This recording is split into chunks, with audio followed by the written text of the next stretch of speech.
I guess we'll go ahead and get started here. How's everybody doing this morning? I missed the 70-degree weather that we had. This is the ice, and it's pretty awful.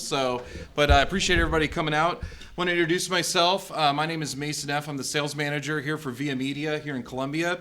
A little bit about our company. Good news is this isn't like a timeshare pitch. This isn't anything like that. This isn't a sales pitch. So really we just wanted to get together and just kind of talk a little about kind of the future of advertising and really taking an audience first approach to all the advertising that we do. And this is something that we thought would be a good idea. But a little bit of about Via Media is we're, in addition to the digital space, we're one of the largest cable advertising companies in the United States. We represent over 72 different markets here in Central Missouri. We work very closely and proud to represent CenturyLink Prism here in Columbia and Como Connect out of Tipton. Now, I mentioned audience first approach. Think about throughout your day how many screens you're in front of, whether it's your phone, computer, the television, everything. So a lot of what Will's going to be talking about is working with and building those audiences on screen. So we're going to talk a little about that. So again, Will's here from Kansas City. He's our cross-media manager here for Via Media, and he's going to spend some time talking about the different types of digital strategies and certain things that you might be able to help in your business and things like that. So without further ado, here's Will. All right. Well, thank you guys. Thanks. It's great being over here. It's cold. I think it's colder here than it was in Kansas City this morning. And we had a lot of ice over there, and it was dry. We had no problem getting over here. But I wanted today to kind of walk through some things that that you can do in the digital space. And Mason's absolutely correct. You absolutely should be thinking across screens, because when you think about how people consume their media, their news, their entertainment, it's on their phone, it's on their tablet, it's on their laptop, it's on their desktop. And so that's keep kind of an open mind there. So I had like 3 hours sleep last night, so let me see if I can roll into this. So I wanted to start with a couple of questions just to kind of get your mind into this a little bit, because I think advertisers need to think like we think. And a couple of questions to kind of think about as we get into the material here. First one is, how do you look online? Desktop, mobile, tablet. And what I mean by that is your site built in responsive design? So if I go from your desktop site to looking at your mobile, is it responsive? Does it render well there? I think that's always important, that you take a look at kind of your overall design of your site and make sure that it's built in responsive design. And do you have e-commerce and how that works? Is it clunky? Does it work well? Those kinds of things. I also think you should always take a look at your social presence. Are you on Facebook, Twitter, Instagram, LinkedIn, etc.? Of course, you can buy ads in all of these social platforms, and I think that's a great way to go. But I also think that social's done almost better organically. So I think you should regularly post on Facebook and make it meaningful and interesting and really organic, really kind of created from your business perspective. And I think it's really, really important there. Certainly you can buy ads there, and we sell those, and I think that's a great way to go. But I absolutely think that if you're not continually posting fresh, new, interesting content that it's relevant to your audience and your friends, if you will, you're doing yourself an injustice, I guess. So I think that's really, really important. Also, how do you rank when doing a Google search? And that's organically. That's the free listings versus paid SEM. Are you buying Google AdWords? I think that's foundationally one of the best products anyone could do in this room. Google AdWords, works like a charm. I absolutely would suggest that. On the SEO side of things, that's search engine optimization, I think if you're not coming up, there's a stat out there. If you don't show up, 80% of all of those that do a search will not go beyond the first page of a search. So think of it that way. So if you're finding your company on page 2, 3, or 4, when you're doing a search, no one's seeing you there. You need to be on the first page. So I think that's important. So keep that in mind. And if you're not, then you certainly should reach out to somebody to kind of work with you on the back end to see how your site's built, the meta tags, et cetera. And I think it's very important.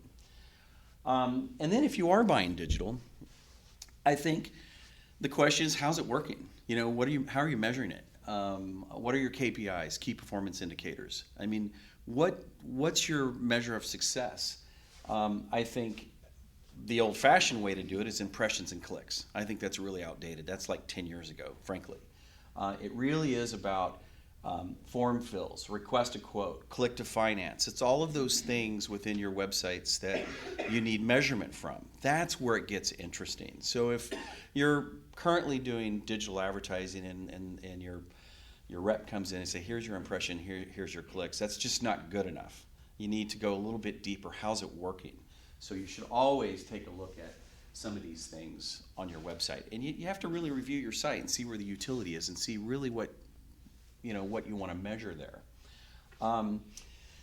Keep in mind with pretty much anything that you do out here, our job or your partner's job is to drive them ultimately to your brick and mortar. If you're not set up for e-commerce, you really want to get them in the store, get them into your storefronts. And that's really, really important because people, when they go to a website, it's like all of us. We look for hours, we look for offers, we look for deals. Are you open on Sunday? Where are you located? Do you have a second location? All of those things. So that's what they're looking for. So as you look at your websites, you absolutely should make sure that there's some utility there, that if as your visitor comes to your website, that they're finding what they need. And then also study on the back end where they're going and make sure that the channels or the places that they're going to are robust and they've got pictures, and if it's financing, explain it a little bit. Quick credit app, come in, sit down with one of our reps, etc. So I think that's important. So, and then really last in this, if you're buying digital, just be willing to make changes, be nimble. I think that's the most important thing, and that's what I always tell customers and clients, and is be willing to change up strategies. The digital space, there's a million things that you can do, and we're going to go through some of them today, but be willing to move things around, because that truly is the way to buy digital. Sometimes tactics cool off, you move it over here. Sometimes this works better, you move your budget over here. You absolutely need to be watching everything that you do. So I think that's important. I don't know how this kind of reformatted here. I didn't do this, but as Mason said, you should. Says that all the time, yeah, I don't know. I don't know. I I have no idea. Okay, but Mason, he said earlier, you should be thinking about all screens. It's not just your mobile phone. It's everything that you do. And so whatever you're doing, you should absolutely. It's an audience. To reach an audience, you should be across all screens. Very important. Here's a stat I like because it resonates, especially on the local side of things. 74% of local advertisers surveyed in the past 3 months said that they're buying traditional and digital media together. So that's 74%. 3% digital only and 22% traditional, which would be your television, newspaper, etc. So it truly is the way to go. It's real funny. I had a question the other day where I was talking to a client about mobile, and they're like, "Oh, I don't know mobile. I don't know why mobile. He just wasn't really interested in it." And I said, "Well, I heard somebody say a while back, and they said, you can leave the house in the morning, and you can leave your wallet or purse at home, and you get halfway to work, and you're like, I'll bum money for gas or lunch and go to work. If you leave your cell phone at home, you will turn around and you'll go get it and you'll be late to work." So when we say across all devices, all platforms, mobile should be definitely a piece of it. And what better way to reach an audience is there. So I love that stat. So what I wanted to do today is to jump into kind of specific tactics and just kind of talk through them a little bit. And some of these you're going to be familiar with. But I wanted to kind of roll through them. These are things that you can do. And what I would say this to you is, you can't do everything out there. You just got to pick some of the things that just make sense, that are going to work for you, and also be willing to change the architecture of a plan and move things around to where they're working. And if you're working with a good partner, they're going to be able to lead you down that path. So one of the first things I tell people is this, just hands down. Should always be doing site retargeting. Basically what this is that we put up, this is a Macy's site, we put a pixel on Macy's site, and anybody that visits Macy's website we then can follow them around on a network and serve them Macy's ads. So your site visitors will follow them around for, on average, about 30 days. So it's site retargeting, and it's a relevant message to a relevant audience, and all of us get retargeted all day long. In fact, you can go to Macy's and look at it. They're very sophisticated. They go down to the item. You can go to Macy's and look at a pair of shoes or a purse or a belt, and boom, that purse or a pair of shoes will show up somewhere else. You've been retargeted. They've recognized you looking at that purse or that pair of shoes, and they'll follow you around with it until you buy it. And so site retargeting is absolutely that's a baseline tactic that all of you should be doing. It just requires a pixel, and you just follow them around with ads. And I think it's great. The other thing is search retargeting. Everyone does search. So search retargeting is this. It's based on your search string. So Ford trucks, for example, is an example. So if I'm looking at Ford trucks on Google and Yahoo or wherever I'm searching in a search string, we have the ability then to recognize that and serve them actual display ads as they are out on the net, out in the world, whether they're on Channel 4, Channel 5, Channel 9, ESPN, Wall Street Journal, New York Times, down to the local market. So it's called search retargeting. Very, very effective. You build a set of keywords and phrases, and that's how the ads then are retargeted to that user. It's based on their search string activity. So think of it this way. You have Google AdWords, which is just Google, and that's the search string, what we typically see in Google. This is kind of a form of that, but it renders in a display fashion, so you actually serve an ad. Hey, Will, I got a question. Very effective. And we work together, by the way. Yeah, okay. It just dawned on me. I mean, how does that work from like Google? You said Google, Yahoo. How does it work on the retargeting from Google to Yahoo, maybe from Chrome to Internet Explorer? How do those things? Well, it's across all platforms, of course. I'm not sure I'm following your question. So but if I search something on my phone with Safari, but then I have Chrome on my laptop, does it go? It absolutely does. Oh, okay. Across any platform. All right. So this is a fantastic tactic. I'll get back to that, actually. Okay. This is a fantastic tactic, and it's absolutely something that's very, very effective and absolutely works. It's called search retargeting, but it's display. It's not Google. Contextual and category targeting.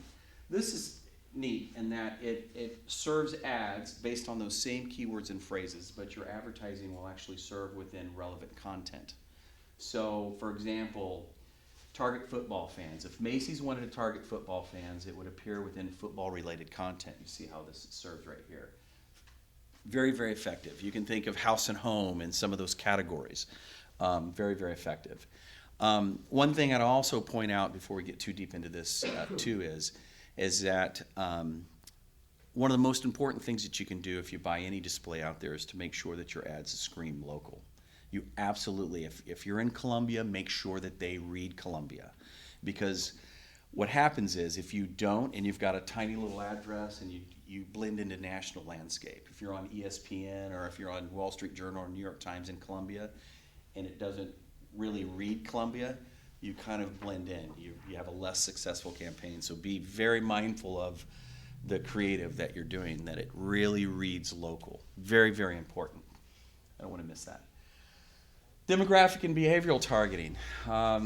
Very, very important. At our company, we use unstructured data. We track everything down to the IP address, what people are clicking on, what they're reading, what blogs they're reading, et cetera, et cetera, et cetera, down to the IP address, which is then attached to their home address.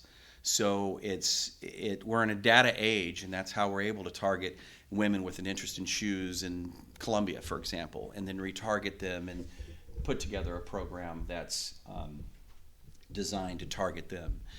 The neat thing about anything that we're talking about here, it's very, very targeted and very, very measurable, which is really important. You can target by demographic, age, gender, income, presence of children, and hundreds of consumer profiles and behaviors. So that's just kind of a baseline level, and then certainly everything renders in a display fashion. Lookalike targeting. This is great. What we do here is, and what we can do is we put a pixel on your website, and then what we do is that we collect your own visitor data, so your own first-party data, and then we can create lookalikes. With a caveat here, you have to have some traffic to actually measure. So if you're getting 10 to 15,000 visitors a month, we absolutely could profile your actual users and then find them and look for lookalikes and build a profile and target them. It's called lookalike targeting. And it's based on your user, whether they come in on a paid ad or whether they come in organically or Facebook or however they're getting there. So it's called lookalike targeting. Very, very effective, very, very effective. And we automatically layer this into anything that we do. So what we do for clients is we use a super pixel, and it's got everything that we need in it to collect not only first-party data, but to site retarget, etc. This is fun. This is dynamic creative, and this is where the ads actually serve based on what you're searching for down to the specific item. You see a lot of this in auto. I could look at a white heavy-duty truck, and I can serve them a white heavy-duty truck, and or this Maxima, for example. If I went and I looked at a white Maxima in Kansas City, a dealership could target me something, send me an ad that has that exact car out of their own inventory. We pull right out of their own inventory here. It's called dynamic creative. So if anybody if there's a car dealer in here, you should be familiar with it. But it's a really relevant message to a relevant audience. It's called dynamic creative, and it's based on directly out of the feed, out of the inventory feed of an auto. And we do a bunch of different categories. It's not just auto. So it's called dynamic creative. Facebook ads. We all love Facebook. I love Facebook. I kind of gravitate to Instagram these days, but I will tell you it's very, very effective. Very, very effective. I'll tell you this. I would only run ads if I was doing Facebook for anybody in here. I would only run in the news feed. There is some right rail advertising. It's not as effective, but you absolutely can run ads in the news feed here. I like it. The only caveat to Facebook is they're very, very particular about what they run. They're all about the user experience. So it's got to be very heavy image. They've got very specific specs, and if you don't follow them, they just won't run your ad. So you have to follow the specs to a T. They give you a character count up above and below and a graphic, and if you put sale $9.99 on here, they'll decline. They won't do it. It's all about the user experience for them. So they want their ads, they want whatever you see in their news feed to be kind of artistic, would be the best way to say that. But I do like it. It's a very, very powerful opportunity. This is a real fun one. Geofencing and conversion zones. This is probably one of the most effective things that anybody could do. So we have the ability, and other companies do similar stuff. I don't think they're as good, but geofencing, for example. We can geofence all of your competitors. Virtual geofence. We use a Google mapping tool. And what we do is anybody that comes in with their location services on their phone, we ping you. We've got them. So what we do is that we build a user pool of your competitors' customers, and we are able to retarget them with your ad up to 30 days. So it's really, really effective. But we take it a step further. Then we build a conversion zone around your business, or have the ability to build a conversion zone around your business. And if that same customer that shopped a competitor in a geofence was collected and ends up in your store, we can meter that. We can show you that. And those are true conversions. So we have, that's kind of a baseline product. A lot of advertisers, a lot of partners absolutely want to kind of look at that. I've got a car dealer, for example, just to kind of give it a little bit of color. I've got the largest Subaru dealership in the nation is in Colorado. And we geofence all of his competitors, of course, and alike competitors like Audi, and there's some other lines that he targets. And then we're able to target their customers and serve them ads. But we take it a step further. We also have Subaru's kind of a hipster kind of car. They've got kind of a, it is, it's cool. They've got kind of a unique customer, I guess, a different customer. But we've geofenced some REIs and some outdoor stores and some things, and we've taken it a step further. So you can really get creative on it. I've also got a big Mercedes dealership that not only do we build geofences around his competitors, Bentley and Audi and whatnot, but we also, and he's also in Denver, we also have some geofences around where the influentials go. We've got some of the really high-end restaurants where the influentials go, and we retarget them. So and it's working extremely well, and we see a lot of conversions out of that. This is hands down one of the best things anybody can do if you want to kind of, if you have any commonality with anybody out there that you think you share the same customer or could win some business from. This is very, very effective. Pre-roll video. I love pre-roll. The only way to buy it is non-skippable, so which is what our company does. I love it. Pre-roll's very, very effective. It works well. The neat thing is they can click and come to your site, but they don't have to. It's a commercial. So if they see your commercial, we have all those stats and those numbers. Again, it's targeted the very same way that you would target anyway, geographic, demographic, interest, etc. All of this runs on a network, so it's all it's where the audience is. I love pre-roll. It's a great opportunity, and it runs desktop, tablet, and mobile. Very, very effective. So if you're running any television out there or any cable out there or anything, it's absolutely something that you should consider. It's very, very effective. And the only way to buy it again is non-skippable. So, which I know sometimes is a little irritating, but I mean, if I was trying to get my word out there, I'd absolutely go that route. The other thing is that you could take any of your video assets and you can run it within Banner. Here's the thing: it's a lot of people do it. I don't find it as effective, to be honest. We have many clients that like it, but I kind of pore over the numbers. I find it less. I'm just not a huge fan of it, but it's definitely something that you could do out there. So that means that the video we'd build a video player within the ad unit itself. I just find those a little less effective, and it has to be user activated too. So I'm not crazy about that. So if I were doing video out there, I would go video pre-roll or over the top, which we'll talk about in a minute. This is just a little thing that some have the ability to do. It's called Mobile Ad Messenger. It's kind of cool. It's a ticker tape that runs at the bottom of a screen across all your top apps. And the logo floats in, and it's got a ticker tape that runs here. It runs 70% in app, 30% in mobile. Very, very effective. It's just one tactic that you can kind of incorporate. It's very low cost, and I like it because there's movement in it. And the preview is not going to work on here, but very, very effective. Mobile Ad Messenger is what it's called, and it's almost like a ticker tape. So if you've got a big sale or something like that, I think it's really, really good when it's offer driven.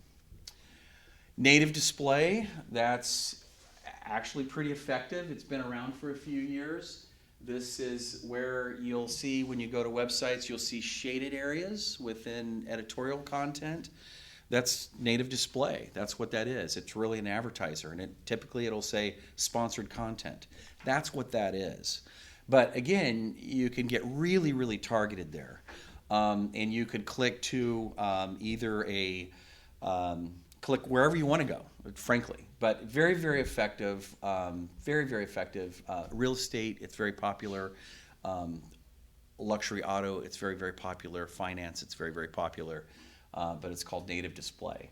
And it blends into surrounding content. But if you'll see, it's the shaded boxes that you typically see out there when you're on news sites and such. I do like it. SEM, search engine marketing. That's a pay-per-click. Now here's the thing, it's really a Google world. If you're doing search, I absolutely would do just Google. I mean, period. That's what we do as a company. That's our partner. We've developed ad serving software with them. That's where I would go. Absolutely. There's Bing and there's Yahoo and there are other search engines out there, of course, and there are companies that say, well, we're going to put you everywhere. No, really. If I took a poll, does anyone use Google in here? Everyone say, yeah, that's what we do. So that's exactly what I do. And it's really how I like to describe Google AdWords or SEM, it really is a pay for performance. It's a pay-per-click program. So, you build your keyword list, your phrases, you put in your geography. It's very, very effective. I tell everyone this, and we do a lot of this. SEM is a foundational product. It's an always-on, 24/7, 365-day-year program, period. You absolutely should have a little piece of your budget in this, or a lot, depending on the return. But it absolutely is something you should do. Our company, we do a lot of it, and it's very, very effective. Over-the-top television, which is a lot of you have probably been hearing about.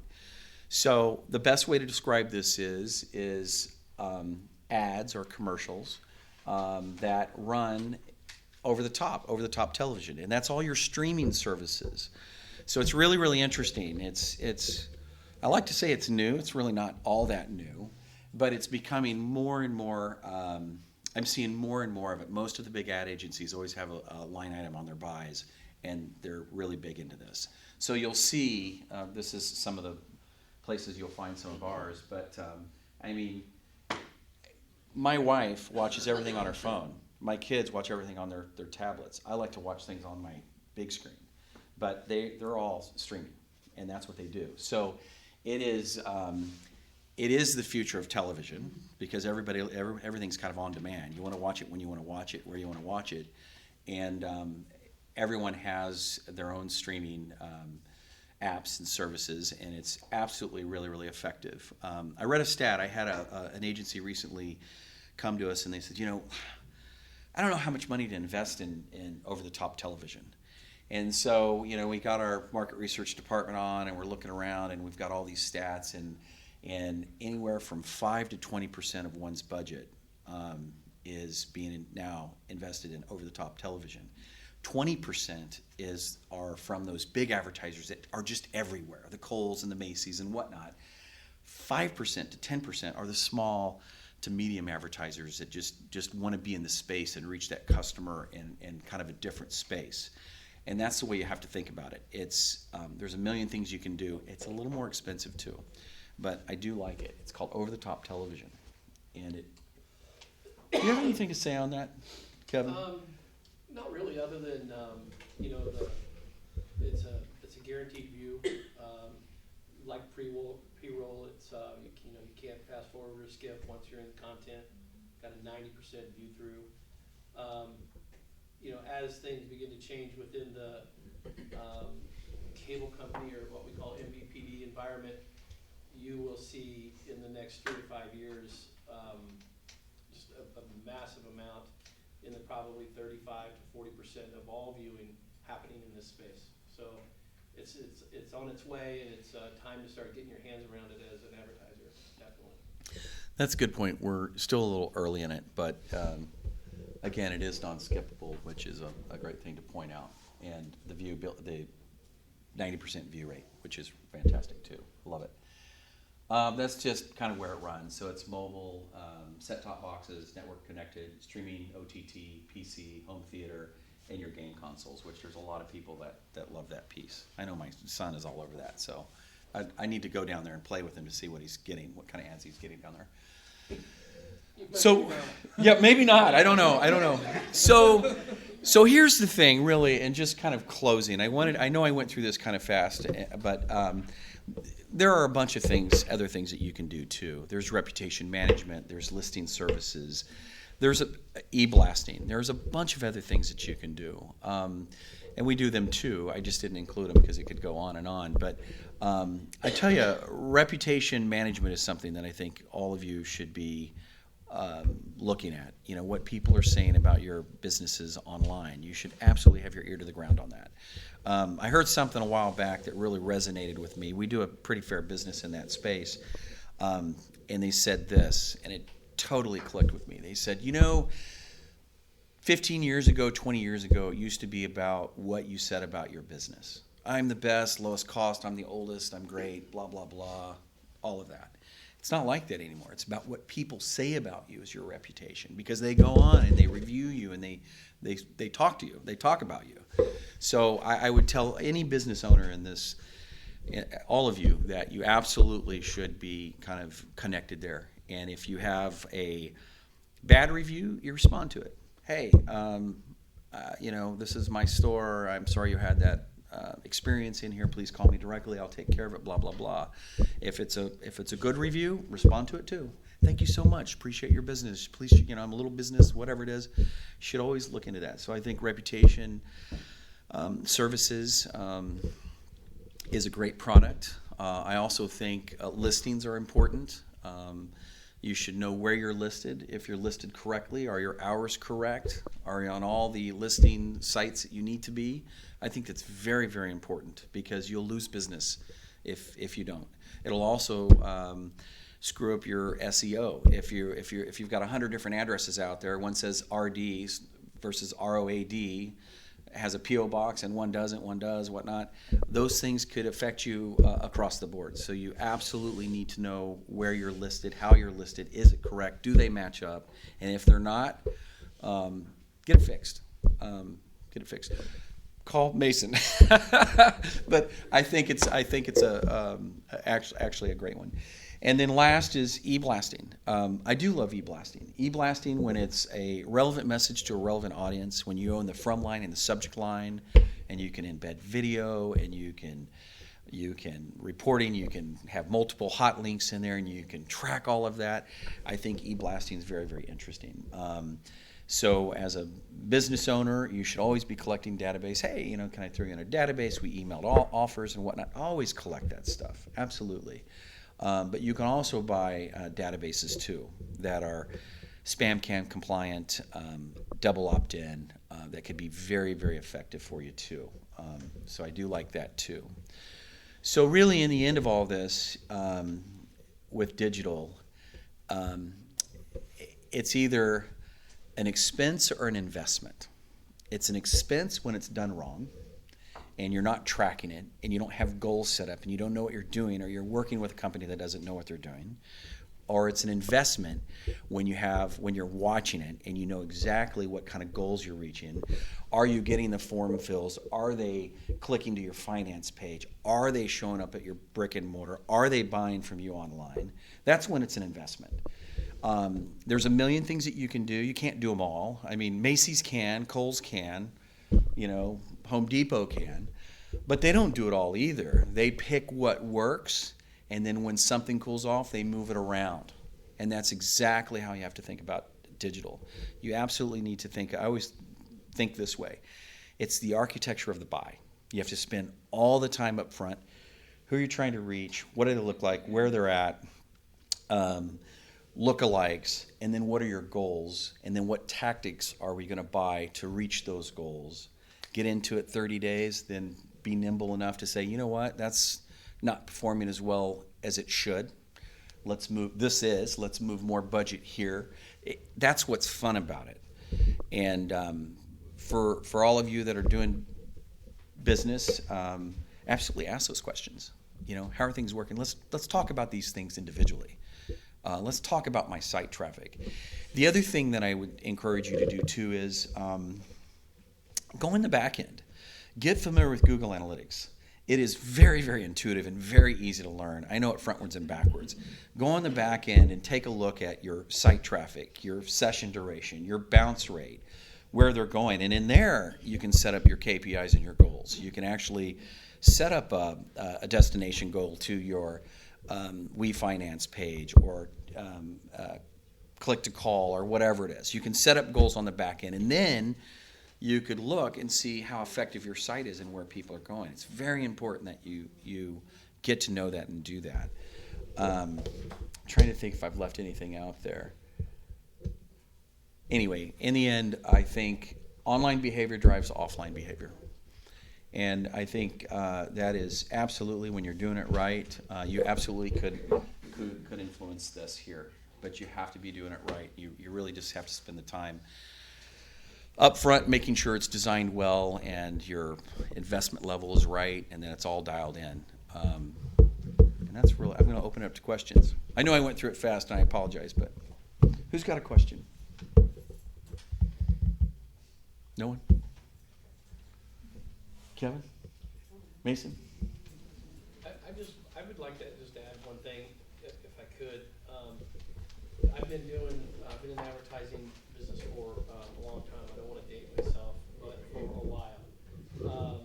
Back when there actually was the Yellow Pages. But there's no more important time to be focused on what is available, and it's not as easy as it once was. When you could buy 3, 5, and 9, a couple radio stations, you have your ad in the Yellow Pages and maybe sprinkle in some newspaper. Those days were easy, and I kind of miss them in a way.